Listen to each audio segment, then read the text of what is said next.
This is Ben Shalom and you're watching Sporting Icons. All right, everybody. Hope you're all doing fantastic. Happy New Year to you all. Now, a couple of years ago, I would do quite a few videos every week on prospects, like a prospect watch, and I kind of stopped doing it for a while, and I really want to pick it back up again. Now, I'm going to do this one on Jeamie TKV Tshikeva, and I did do it a couple of days ago. I know some of you have seen it, but to be honest with you, I weren't happy with it. There's quite a few things that I missed out, such as his credentials as an amateur and things like that. So I want to correct it in this video, which is why I'm redoing it. Now, Jeamie, there's a reason why Sky Sports and Boxer have signed him. There's a reason why people like Ben Divison were showing interest in TKV. I had a conversation with my pal, Stephen Robinson, quite a while ago, and he said, he's bloody good. Really good. When you look at all the prospects and whatever coming from the amateur system, he's one of the ones to really watch. And this is what Stephen's telling me, that how good he really is. Now, as an amateur, he was born and raised in London, and he's represented England. He was the Southern Area heavyweight champion, the English heavyweight champion. He represented the Democratic Republic of Congo as well, and he's won the silver medal at the African Games as well in 2019. He's been in there with some fighters that you may well know of, like Stephen Robinson, for example, like Franklin Ignatius, like Hosea Stewart, like Jonathan Palata, and quite a few others. But it's his skills that's going to make him transition from the amateur to the pro probably more comfortably than a lot of others. Now, they always say skills pay the bills, right? And that's what he has. He's very, very defensively aware, but he's heavy-handed as well. Very, very heavy-handed. And I think as time goes on, we'll see that as well. But with TKV, as Stephen said, there is a reason why Sky Sports and Boxer have signed him. Because he could be the real deal. Of course, nobody has that crystal ball to say for sure he's definitely going to be a world champion, all that kind of stuff. We wouldn't know. But the potential's there. The foundations are there.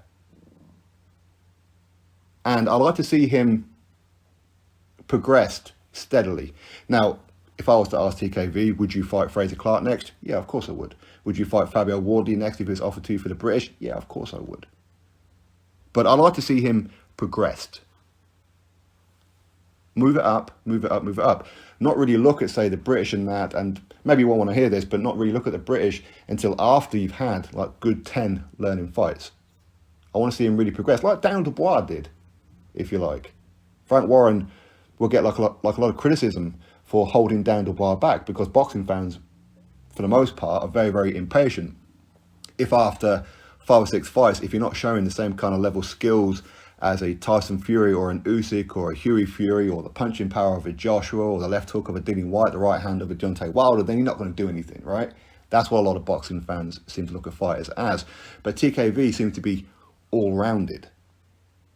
It really does. I'm very, very excited about him representing us here in the UK in the heavyweight division going forward.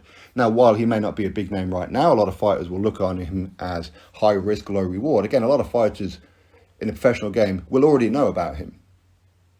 Now's the time to really boost his profile. Now's the time for fans to really start looking at him, because he's going to be a problem. Honestly, I think he's going to be a problem in the heavyweight division. I really do. Now, he's 3-0 as a pro, looking real good. It's his footwork, I think, that really seems to stand out. His hand speed, his counter punching, the fact that even when you do hit him, you can't seem to hit him flush. Okay, he seems to be moving away each and every time. So while at times he will get caught, of course, listen, it's boxing, you're going to get caught. He never really feels the full sting, because he can almost see the shots coming. And I think that's absolutely fantastic for TKV. I think that going forward, what I'd like to see him is be more active than what he was in 2022, for sure. 5 or 6 fights, that'd be quite reasonable, I think. And hopefully Sky Sports and Boxer can get him on the platforms, really boost his profile, and steadily move him up. I'm not saying put him in there with people who we know who they are, not at all. There's plenty of Europeans out there and wherever that he can fight. Really hone the craft. Fully transition from amateur to pro. But his style seems to suit the pro game. Now, I don't know who it is that he spars or anything like that. I have no idea.